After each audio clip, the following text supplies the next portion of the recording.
Salutations, my fellow Romans. We have returned once again. Oh boy. Sorry, I'm dealing with a little bit of a spring cold or something like that. But don't worry, my Roman blood will save the day.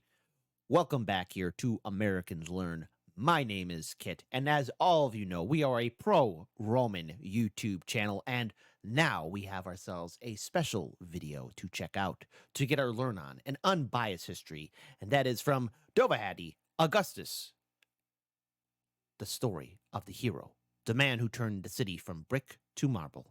Let us enjoy this heroic tale of victory and, alas, even tragedy as well. So as always, folks, please support the original content creator. And let's go ahead, grab your true Roman wine. I got some nice Italian coffee. Or, Isolette, get some nice Italian coffee for yourself as well. Grab some true Roman bread, and let us enjoy this tale of Augustus, Caesar's nephew, the man who made Rome what it is. I feel bittersweet because we're going to hear a story of victory and tragedy. In 3, 2, 1.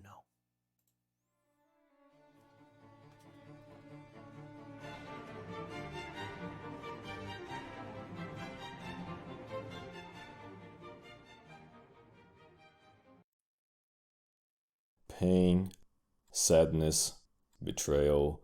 Only the gods may ever know exactly what Caesar felt as he bled on the Senate's floor. But among all the uncertainties his assassination raised for Rome, these were certain.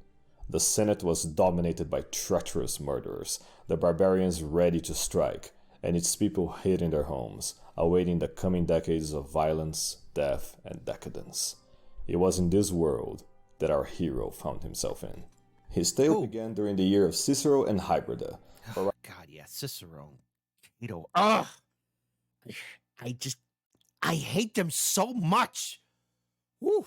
I know what everyone's gonna say, like tapping the cut, like, Kit, go to the gym, do a 3-mile run, get it out of your system. I will. I just better not hear or see any comments or people quoting Cato in the comment section below. That will just get me so mad. It will get me. I might have to react to him. I would be furious, but I know that none of you hip cool cats will do that. While Caesar was feeling disgusted by the tyranny shown by the Senate, his niece, Adia, had given birth to a son named Gaius Octavius Furinius. With his father dying nolo when he was just 4 years old, and his new stepfather never giving a single shit about him, Octavian was raised by his grandmother Julia, the elder sister of Julius Caesar, whom Octavian would greatly impressed as he delivered her eulogy years later. Octavian later joined the College of Pontiffs, where he met and befriended Marcus Agrippa, a plebeian of unrivaled strength and military skill, and Gaius Maecenas, an equestrian experienced in Roman politics. With their help, Augustus compensated for the poor health the gods gave him in exchange for such a high intellect, making him very prone to illnesses, which he... Man, come on, gods. Why are you debuffing Augustus? Why? refused to let hold him back. Growing up during the Civil War, it wasn't long before he heard Caesar was off to fight in Africa. He implored to join him, but was held back by his overprotective mother. Mom, I'm trying to join Caesar in saving Rome. No, you're too fragile. Caesar returned, Octavius approached him for the first time. He told him Agrippa's brother had fought in Cato's army, and so asked for his pardon. Caesar readily granted his wish, and Agrippa was so thankful he would become his most loyal friend. Later, as Caesar was preparing to fight in Hispania, Octavian managed to convince his mother to let him go, only for him to be struck by an illness and then get shipwrecked in enemy territory after recovering. By then, Caesar had just won the Battle of Munda, and when he found out Octavian had braved the countryside to find him, he was convinced his nephew was destined for greatness. He then sent Octavian to study in Macedonia, returning to Rome, where, not long after, he would find himself getting stabbed 27 times by the Senate. Which begs the question, where the fuck was Mark Antony during all that? Oh, Mark Antony, please tell me, Mark Antony, you were doing true Roman stuff like hitting the gym, reading, debating and studying philosophy and military tactics. Please, Mark Antony, please tell me you were doing that. Actually, Brutus never went after him. He still had some shreds of dignity in his traitorous heart. Shame the Senate didn't. Once Antony realized he wasn't in danger, as consul, he took hold of Caesar's will. In it, he was posthumously adopting Octavian as his son and heir, inheriting his name and fortune. He rushed to inform Octavian about it, and it was at this moment that Cleopatra attacked. I knew it! You see, Cleopatra had made use of all that semen Caesar had pumped into her, absorbing his divine essence and using it to fuel her Eastern black magic. Damn it. She used not statecraft. She didn't use witchcraft. She didn't use warcraft. She used sexcraft. Damn it. Damn it, Cleopatra. She's Dido reincarnated. Which she used to cast a mind control spell on Antony, the one she saw as the surest way to take power over Rome and destroy Aeneas' legacy once and for all. Now a puppet of Cleopatra, Antony brought the assassins to the table and negotiate. They were to be pardoned of their crimes, and Caesar's reforms left intact. He also agreed not to talk ill of the assassins to the plebs, as he was to host his funeral oration. But when the day came, and the sight of his dead friend hit his eyes, Cleopatra's spell temporarily broke. Enraged once more, but still a man of his word, Antony didn't badmouth the Senate, but simply reminded the plebs of all the great things Caesar did for them, and Rome at large, letting the assassins' actions speak for themselves. The plebs were driven by Antony's eulogy, running through the streets to sack and burn all property belonging to any of Caesar's assassins, whom were then forced to flee the city scared for their lives. Side note, I am noticing the improvement of graphics and storytelling and art as well. So I know a lot of you have been saying, hey, it's going to get better. I believe you. I believe you. By then, the news of Caesar's death had reached Octavian, together with his last wishes. His mother begged him not to accept the adoption. His friends advised him to take the Macedonian legions and march on Rome. Yes. But when destiny came calling for Octavian, neither cowardice nor pure violence would suffice. Through cunning and virtue, he saw his duty to ensure his adopted father's legacy. His mind made, Octavian sailed to Brundisium with his friends, there meeting with Caesar's veteran legions, who were preparing for the Parthian campaign. Being recognized as Caesar's chosen heir, the legions hailed him as their new leader. This allowed Octavian to get to Rome, and what did he find when he got there? That Antony, Caesar's best friend, was dancing between hating and allying with the Senate. Octavian could smell that Eastern magic was in the air, and instantly realized Cleopatra was behind this. Octavian openly denounced Antony's pardon of the Senate, driving more of Caesar's veterans to his side, including 2 of the Macedonian legions. Seeing where the wind was blowing, Cicero denounced Antony in a series of scathing orations, driving public opinion to Octavian's side. With just how powerful Octavian was becoming, Cleopatra ordered her servants to change strategy. Mark Antony then renounced his pardon of the Senate, banishing them from Rome, and ordering it to give him Cisalpine Gaul to govern, instead of Macedonia. Antony then marched north with his last 3 legions to force Cisalpine Gaul's governor to abdicate, a one named Decimus Brutus, who violently refused to abdicate. The Senate then declared Antony an enemy of the state, sending both consuls Pansa and Hirtius to defeat him. They didn't have enough legions, so they called on Octavian to join forces with them. Wait, hold the fuck on. Octavian joining his Caesarian legionaries to help the Senate rescue Caesar's assassin from Caesar's best friend and his Caesarian legionaries? Well, you might not see it now, pleb, but it was all part of Octavian's master plan to save Rome. That's right. That's right. And those who question this tactic, well, you have the brain cells of a barbarian. So there. Do not challenge or question Augustus. And so he marched with the Senate north. And before Pansa could join his forces with Hirtius and Octavian, Antony suddenly ambushed him, obliterating his forces and severely injuring Pansa, only for them to be his turn to be ambushed by Hirtius, who then almost obliterated his forces. Antony then retreated to siege Decimus at Mutina, where Hirtius and Octavian faced him again. As they charged Octavian's camp, Hirtius was killed in the midst of fighting, with Octavian personally rescuing his body away from the battle. At the end of the day, Antony's army was scattered, with him fleeing north of the Alps to link with Lepidus. Decimus instantly set pursuit, but Octavian just chilled with his 8 legions. Abandoned, Decimus found himself locked between the Alps, Antony's and Lepidus' legions, and hostile Gallic tribes. Not long after, a Gallic chieftain delivered Decimus' head to Antony, who then received a letter from Octavian, wishing for them to talk. The 3 Caesarians later met, abandoning their past differences and forming the Second Triumvirate, with the goal to avenge Caesar's murder and carry on his legacy. The first order of business regarded the Senate, whom, everyone agreed, needed nothing short of a massive purge. Precisely. A list of 300 senators to kill, the triumvirs took control of Rome. Yes! Running a senatorial killing spree and appropriating their wealth. Among the killed were Cicero. I remember that day, looking at Cicero's severed head. Well, sorry, folks. You caught me there having a shining moment. But I remember that day. I remember spitting at him. I remember saying, "Where's your friend Cato? What's going on?" I remember that day. It was glorious. It was so glorious that I gave Cicero a high five.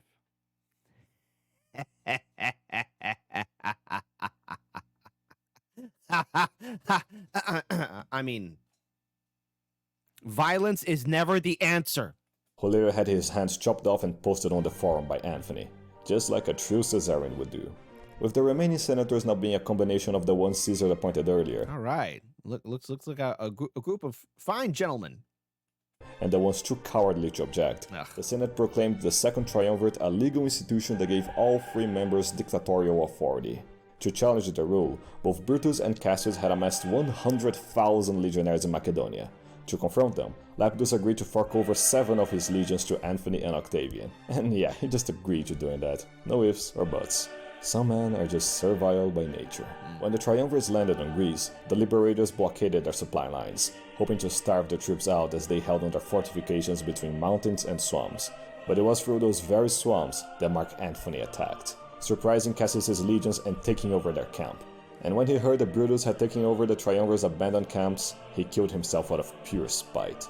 Antony then clashed with Brutus, routing him to the nearest hill, where, defeated, he realized just how much of a traitorous bastard he was, and then killed himself out of shame. After the battle, Octavian cut off Brutus' head and threw it at the feet of a statue of Julius Caesar, his death now finally avenged. The triumvirate victorious, the Republic's provinces were divided among the free men, with Gaul agreed to be left alone. And wait a fucking minute, who the fuck gave his Spaniard to Lepidus? Yeah. Yeah, Right there. Lepidus. Hush, puppy. That's right. But there was still the question of Sextus Pompey, who had re-emerged after taking control of both Sicily and the senatorial Oh, god damn it, Sicily, again? What's wrong with you? fleet, using it to blockade Italy from grain supplies. And now Octavian was left ruling between hungry plebs demanding wheat to his right, veteran legionnaires demanding retirement lands to his left, and Sextus Pompey dabbing at his boats at the coast. Ugh. All while Cleopatra had Antony licking her feet, and Lepidus watched paint dry in Africa. Which one's worse? Being Lepidus looking at paint dry, or being Mark Antony and being subservient to the trickster Cleopatra? Decisions. Who would you rather be? Mark Antony, subservient to Cleopatra, or Lepidus, looking at paint dry? Type in the comment section below. Africa, or whatever the dude did. Despite these difficulties, Octavian still honored his dead great-uncle, raising him to the status of a god, thus making Octavian Divi Filius, the son of a god. Ooh. He then held a big party to celebrate the gods, dressing himself as Apollo, the old Trojan sun deity of logic and reason, whom Octavian held an expectable affinity for. But after that, Antony's wife and brother threw a revolt and took over Rome, overthrowing Octavian and finally killing... I don't think so, ladies. And yes, I said Antony's. I know that's Mark Antony. I said ladies. No, I don't think so, ladies. Just kidding. Antony himself didn't seem to care about his wife's death, though. I wonder why. But what happened next, he was really forced to care. The governor of Gaul had recently died, and the legions dared then declared their allegiance to Octavian's banner. This sudden change in the power scale triggered Cleopatra, and thus Antony, to no end. She immediately sent her slave to invade Italy, ally with Sextus and kill Octavian, whom had actually just married Sextus' aunt-in-law, so that didn't really work out. Also, when the legions met at Brundisium, they simply refused to fight Octavian. Left hanging by their armies, Cleopatra then had no choice but to have Antony renew the Second Triumvirate, sealing it with a marriage of Octavian's sister, Octavia, to the recently widowed Antony. And what about Sextus? Well, Octavian allowed him to keep his islands to lift the blockade, later pardoning all exiled Roman families since Fulvius chimp out. Among these included Tiberius Claudius Nero, an extremely auspicious name. Tiberius Claudius Nero. Those are interesting names. I swear I've heard them somewhere before. Isn't it? But chill, he wasn't any of the three people you just imagined right now. Although his son was. But it's his wife we're gonna talk about. Livia Drusilla. Oh no. I sense great evil in her. Great terror. Remember Massinius, never let women into politics. You sure said it, Augustus. But that Livia, if you've ever seen the TV show I, Claudius, you'll know what I'm talking about. Whatever you do, don't touch the figs. Great, that's such a great show, I, Claudius. It was the Game of Thrones of its era. It was a remarkable piece of work. Whom, after personally meeting Octavian, instantly fell in love, divorced her husband, and convinced Octavian to get on with her. He seemed into it, so divorced Scribonia just after she gave birth to his daughter Julia, and married Livia just after her second son Drusus was born. And yeah, I know, names. This is the Julio-Claudian dynasty, you pleb, get used to it. Yes. But peace didn't last long, as Sextus, unhappy over just ruling the islands he had re-established the blockade of Italy, destroying Octavian's fleet shortly after. To deal with Sextus once and for all, Octavian had Agrippa, by then governor of Gaul, elected as consul, whom proceeded to cut through a lake near Naples and forming an inner harbor, training a new fleet of bigger, stronger ships to face Sextus. Yes! The years passed, and the second triumvirate was renovated, this time sealed by a military exchange, 120 of Antony's ships for 4 of Octavian's legions. Why Octavian needed more ships we already know, but what's with Antony, Cleopatra needing more legions? To invade Parthia, of course, with 100,000 men, 25,000 of which would freeze to death in the Armenian mountain ranges as their siege weapons were destroyed and the legions were forced to retreat. No! Seeing how stupidly Cleopatra was wasting her men's lives, Octavian never bothered delivering those 4 legions. Instead, he coordinated a combined attack with Agrippa and Lepidus to take down Sextus. As Agrippa's newly trained ships faced Sextus' main fleet, both Lepidus and Octavian invaded the island, taking town after town. And after Agrippa crushed his fleet in the Battle of Naulochus, Sextus fled once more, this time to Anatolia, where he was executed without trial by its local governor. And that was that. The blockade of Italy was lifted, Sicily finally taken, and wait, is this serious? Lepidus actually tried to claim the island for himself? Lepidus, get your filthy hands off of my homeland! Get your filthy hands off of Sicily! In answer of this hilarious move, Octavian used his charisma to have all of Lepidus' legions defect to his side, then demoting and kicking him out of the triumvirate, being left to live a quiet life as Pontifex Maximus in rural Italy with his family, doing what he did best: absolutely nothing. The Republic's provinces were now divided between Octavian's west and Antony's east. Good. And just at the border between them, Octavian carried out a series of campaigns in Pannonia, annexing it into Illyricum. Keep that overall image in mind. Will be relevant in like 5 episodes. But what's relevant right now was just how tight Cleopatra's grip on Antony had become. Antony. Antony completely scored his wife Octavian in favor of Cleopatra, but he had several children with her, celebrated triumphs outside Rome, and dressed, lived, and spoke like an Egyptian. What's more, So he was doing camel by camel. Great. Octavian managed to get a copy of Antony's will after his death, and when he saw it for the first time, he wasn't sure if he should laugh, explode in anger, or outright vomit, so he just read it to the Senate. In what would later be remembered as the Gibbs of Alexandria, Antony proclaimed his will to... Antony proclaimed his will to have Cleopatra and her children inherit all of Rome's eastern provinces, with Cleopatra being claimed Queen of Kings, and her son with Caesar, King of Kings. No! Raged at how I don't think so. That's unacceptable. Once again, not using warcraft, not using statecraft, not even using witchcraft. She used sexcraft to trick Mark Antony. I can't believe it. Cleopatra had made Antony betray the Roman people. With the second triumvirate now expired once more, the Senate declared war on her. To start out hostilities, Cleopatra and her slave Antony sailed to Greece to later invade Italy.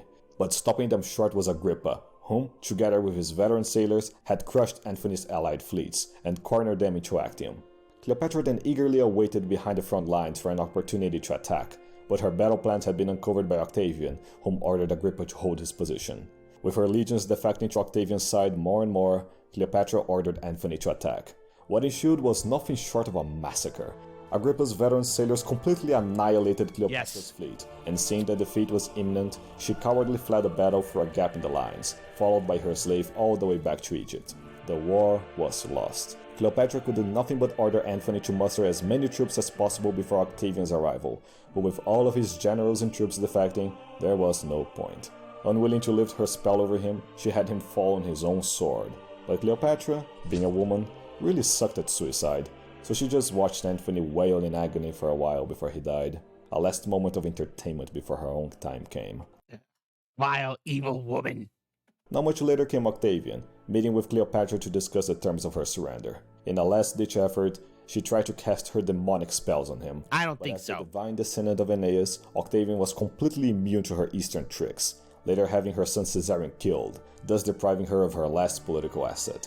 Unable to cope with being bested by Aeneas' progeny once again, Dido's reincarnation, now aware of her incompetence at suicide, simply let herself be bit by a venomous snake. Yes. Cursing Rome once again. She will be back. Octavian And we'll be ready to stop her. And I know what many of you are thinking. Well, Kit, what do you mean? The reincarnation of Dido might return? It will only take a hero of legend to save the day. And we have yet to get to his story. But a hero is going to return. Perhaps a savior of the world. would then annex Egypt as his own personal property, later visiting the mausoleum of Alexander the Great, and laughing at his pathetic life. For when Alexander became king, he was 20. When Octavian was adopted by Caesar, he was 19. When Alexander took 13 years to conquer the shithole of the East, Octavian took the same time to subdue the entire Mediterranean. Yes! While Alexander's empire disintegrated the nanosecond after he died, Octavian would lay the foundations for the greatest empire in human history.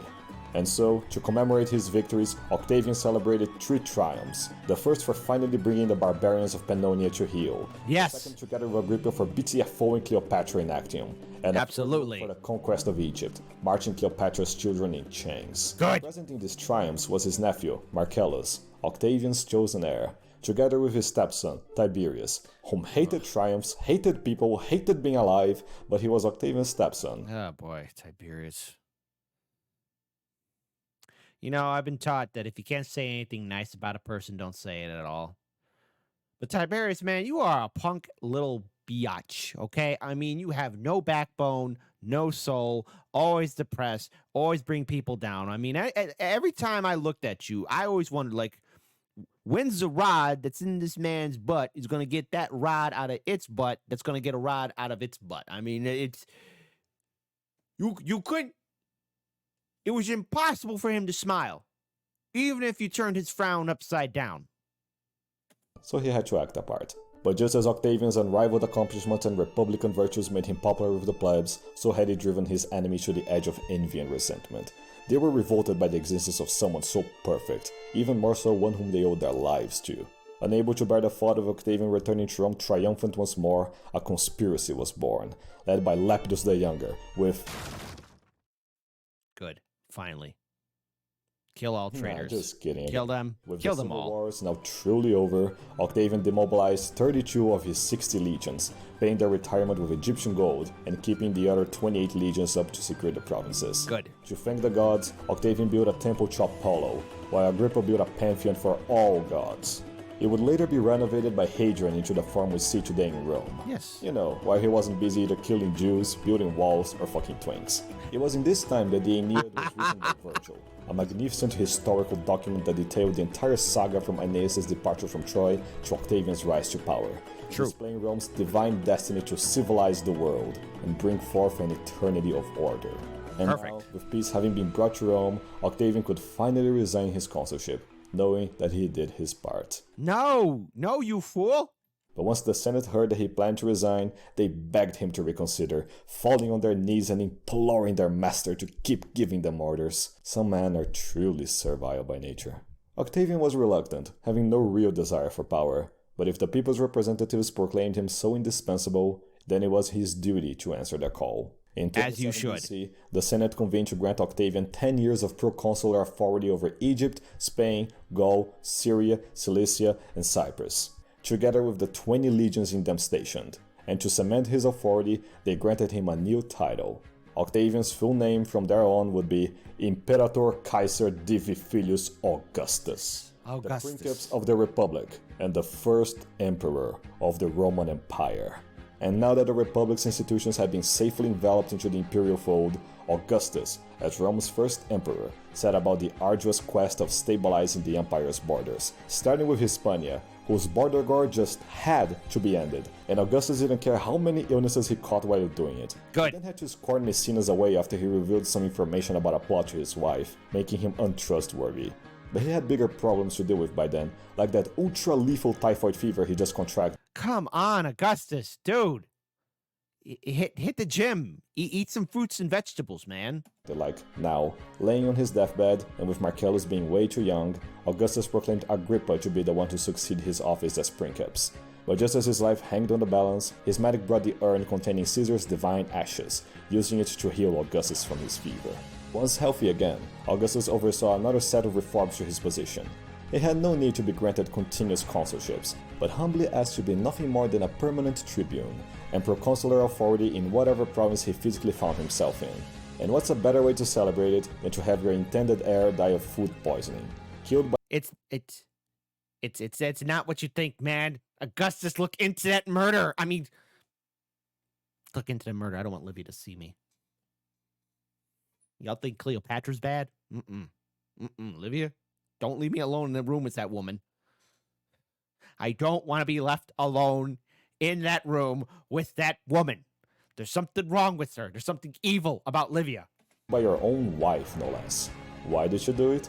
To have her son Tiberius be the heir, of course, whom Augustus always kept at the bottom of his list for potential heirs. And with his daughter now widowed, Augustus remarried her to Agrippa, with whom they would have 5 children, among them Gaius and Lucius, whom Augustus adopted as his heirs. In his next step to stabilize the empire's borders, he set to deal with Parthia, as had once Crassus, Caesar, and Antony. Augustus' approach was swift and simple.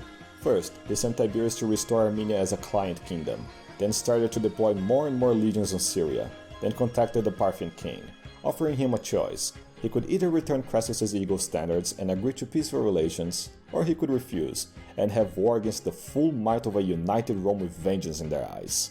As you can see portrayed here, the Parthian king then returned all ego standards and ran back to his desert shithole. In order to prevent any further conspiracies. But why do I have a bad feeling that something evil in the east will rise?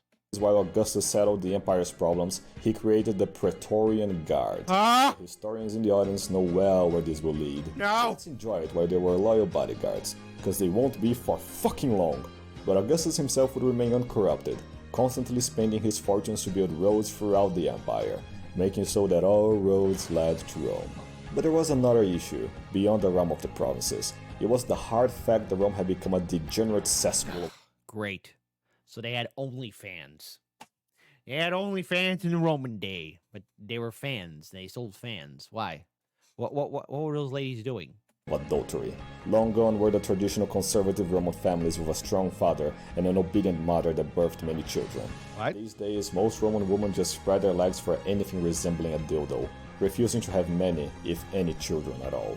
As a man far ahead of his time, Augustus predicted that such degenerate behavior would eventually bring forth the destruction of the state. So Augustus used his powers to reward all families that maintained their virtues, and punish those who didn't. Not that his anti-degeneracy policies achieved much. He was a lost cause by then.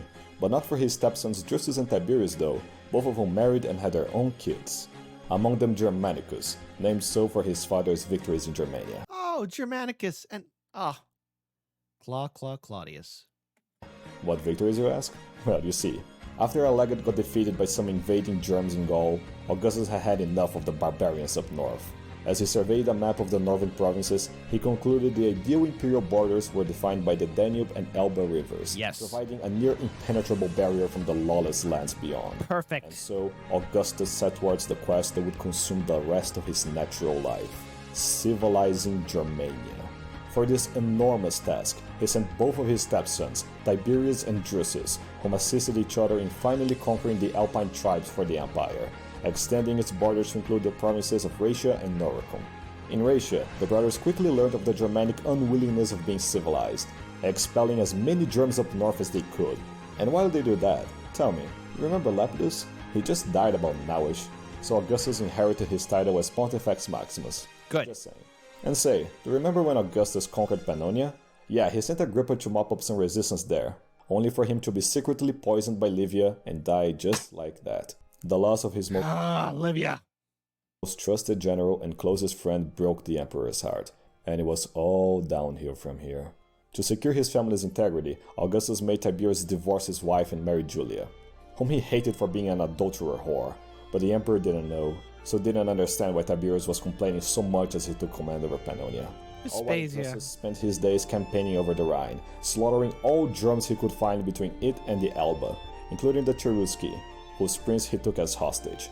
And while he would have him killed if he could, Drusus hoped that if a German could be brought from a young enough age into the legions, fought alongside Romans and live alongside Romans, then he would eventually be civilized. Don't do it. So that boy would be raised as a legionnaire, given the name Arminius. No! Back in Rome, Drusus's success was greatly Hold on. Don't. legionnaire, given the name Arminius. Don't. That one Roman soldier who doesn't have that strong chin sees the doom. He sees it. He sees it. Don't worry. Back in Rome, Drusus's success was greatly scaring Livia, as he robbed the emperor's attention from her favorite son. And while he was busy renaming a month after himself, Livia bribed a soldier into her service, sending him north. And while Drusus took a stride through the woods, the assassin suddenly knocked him off his horse. Mortally injured, Drusus died a few weeks later, leaving his family at the hands of his eldest son, Germanicus. Drusus's death was yet another heavy blow for Augustus, but by no means the last. Maecenas' death came soon after, leaving him with no old friends to speak of. And to make matters worse, the Parthians were meddling with Armenia once again, and when he sent Tiberius to deal with it, he refused, and exiled himself to Rhodes. Why? To get away from his whore of a wife, that's why. Whom Augustus just didn't realize for who she was, banishing her and all her lovers from Rome. But thankfully, the emperor still had his grandchildren to rely on. There's Gaius, there's Lucius, there's Agrippa, Agrippina, and Julia. Oh boy. Yeah. Well, I see so many dead people. Agrippina. Oh, poor Agrippina. So he sent Gaius to Armenia instead, where Livia would bribe his own soldiers to kill him during a siege. Lucius would later get infected with a fever by Livia's orders while in Gaul, and also die. Postumus, following Livia's advice, grew up to be a vicious little cunt, so he had to be banished. And Julia the Younger, also listening to Livia, became as much of a degenerate whore as her mother, getting banished as well. Livia forgot to ruin Agrippina though, and so Augustus happily married her to Germanicus. But now that Livia had deprived Augustus of just about enough potential heirs, he was forced to recall Tiberius. I remember that day when Tiberius was named Augustus' heir. And I said, uh-oh. And then all of a sudden I got, I was at a dinner party and I got really sick. Sorry.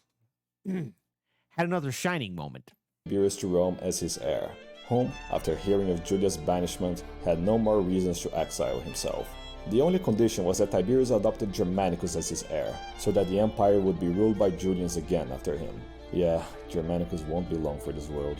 Back to the provinces, Augustus later sent Tiberius to Pannonia, where a huge rebellion had broken out. And I do mean huge. 1 million rebels, fuck me dude, later sending Germanicus to help crush it, alongside most of the empire's legions.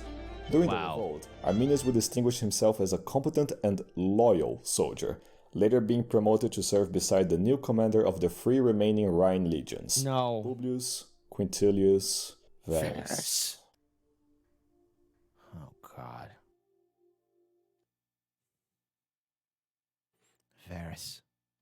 Varus. I'll curse that name till the day I die. After recovering from that stomach flu, Livia seemed quite perplexed. Had another shining moment. I remember speaking to Varus. I told him, Varus, whatever you do, don't trust that German Arminius. What? Oh. With the conquest of Germania so close to being finished, Arminius took this chance that most legions had been sent away, to show his true colors. Maintaining his farce, he convinced Varus to let the German tribes host a cohort each for the winter, having them all slaughtered in his back.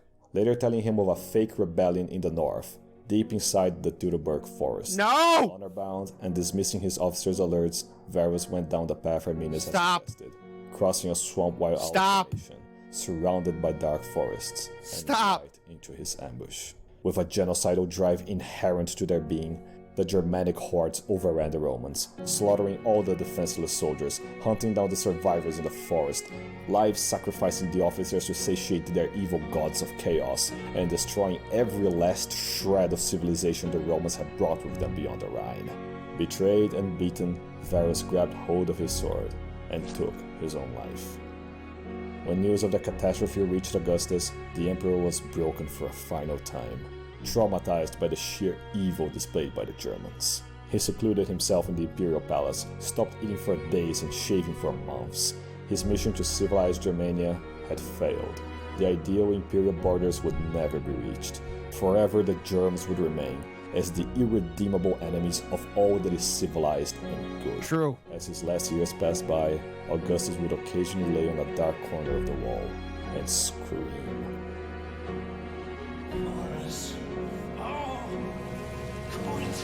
Varus, give me back my legions!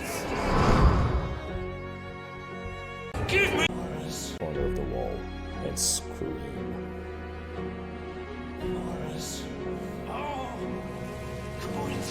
Varus, give me back my legions!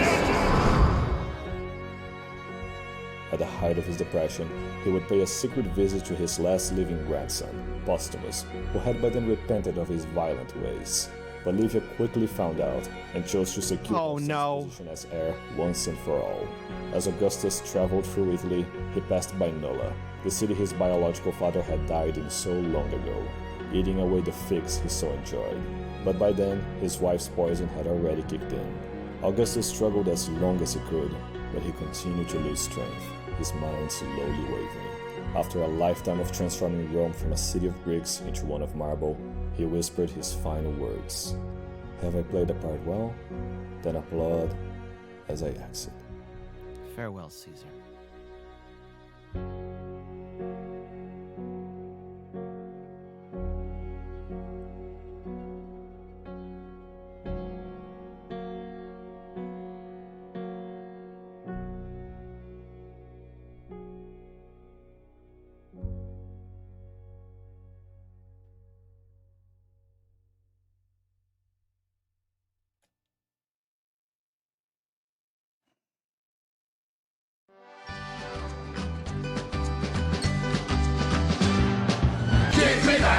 Give me back.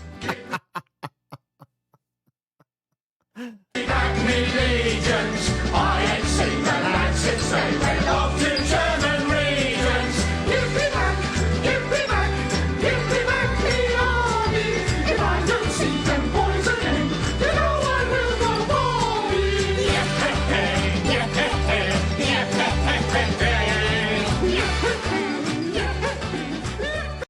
It's all right. Augustus may be gone, but his power was transferred back into the heavens. For the gods knew that Rome was going to need a hero, a savior, a man who would sacrifice himself for everything and everyone, who would save the world, the true savior. But perhaps we'll get to this story to another time. And in fact, if you guys like us checking out the unbiased history of Rome, well then, please type, as a true Roman should, in the comment section below. What would you guys like us to still to continue on with this historically accurate and factual series? Because I for one think that we should check out more. And please, folks, please support Dova Hattie. Follow him on all of his social media. It's the right thing to do. It's the one thing to do. But also, what are your thoughts on Augustus? Have you read the book I, Claudius? Because there's an interesting chapter in I, Claudius, or at least in the book, when it comes down to Posthumus. Because in I, Claudius, the TV show, Posthumus dies. However, in the book, there's a little bit of a mystery. Did Augustus get Posthumus off the island? Because Tiberius is quoted as saying in the book, "How did you become posthumous Caesar?" To which this quote unquote person named Posthumus said, "The same way you became Caesar." Now, I don't know.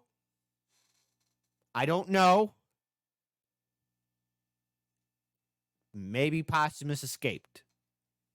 I like to think he did before Livia, that foul, evil woman, did anything. But then again, I don't know. Read the book. I, Claudius, great piece of literature, but also great TV series as well. It is a fantastic work of art, especially when they got the Caligula. Don't go in there. Don't go in there. And if you know what I'm referencing, you're awesome. But wait, hold on. One more Caligula quote. Do you think I'm mad? No, really. Be honest with me. Do you think I'm mad? What? Mad? You mad? You set the standard of sanity for the whole world. That conversation between Claudius and Caligula in the tent, where Caligula says, "Hey, you think I'm mad?" And Claudius just says, "No, you set the standard of sanity for the whole world." What could possibly go wrong? All right, folks. We're wrapping it up. Please take good care of yourselves and each other.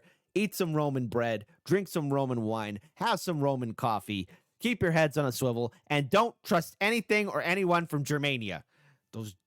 We got to build a wall, and the Germans are going to pay for it. Simple as that. 1, 2, 3. I'm not wrong here. Peace out.